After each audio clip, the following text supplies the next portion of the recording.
We are at Aldi. It is time to do another grocery shop. I feel like, again, I haven't been here in forever. It is very cold out right now. It is currently -9. So it's always fun having to go out in the freezing cold, but unfortunately, we just gotta do it and power through. We got our blankies, we got coats, we got warm boots, we are all good to go. So let's go inside and get this shopping done.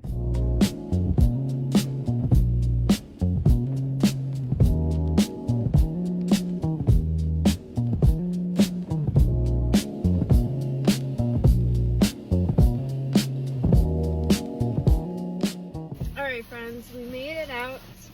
It's freezing out there. We survived, barely. Now we're just gonna head home so we don't have to freeze our butts off anymore. So let's go home.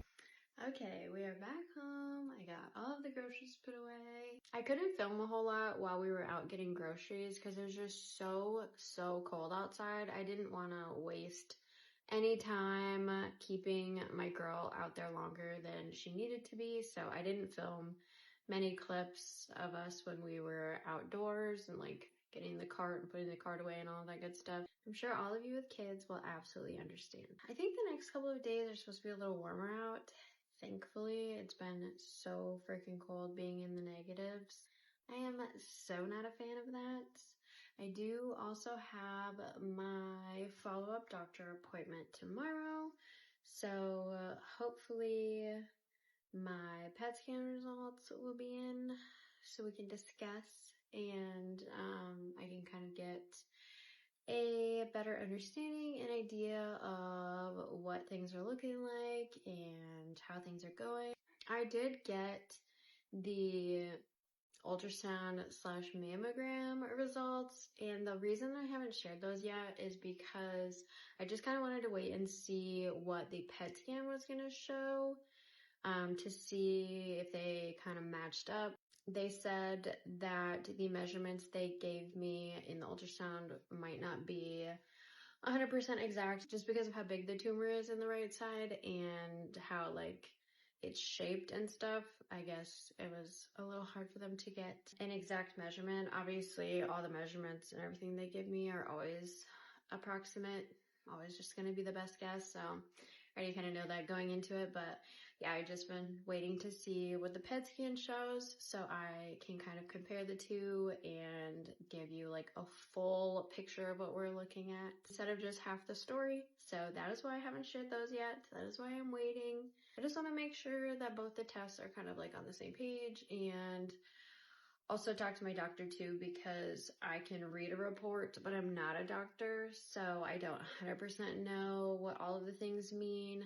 But yeah, anyway, so I'll have my appointment tomorrow, so I will get as much information as I can from her and see where we're at with things and if I need to start incorporating any of the traditional treatment methods and whatnot. Until then, I am anxiously awaiting the results of my PET scan. It just sucks so bad that I didn't have one initially because we literally have nothing to compare it to. And I know that the PET scan is way better at picking up like lymph node involvement and all of that. So I'm curious to see if there's going to be more lymph nodes that shows, because originally I only had just a regular CT with contrast, and that only showed 3 lymph nodes originally involved, which is kind of weird because with the ultrasounds, all of the ultrasounds I've had, they've said that they've seen at least 4 lymph nodes that look to have stuff in them. So that makes me think that either the CT or the ultrasound have been wrong, because they're telling me different information. So I'm curious to see how many lymph nodes are actually going to show up on the PET scan, because I know the PET scan is way better at detecting the lymph node stuff. So we'll see. That's what sucks, because if there's more lymph nodes involved than what I was aware of, than the 3 from the CT, we won't know like if all of those lymph nodes have been involved from the very beginning, or if this is like, you know, if they progressed throughout the time that I've been doing this protocol. I guess I'll probably never have an answer to that since I was never allowed to have a PET scan in the very beginning. So we'll see what ends up happening. Anyways, so that is all from me today. Thank you so much for watching. I hope you enjoyed, and I will see you in my next one.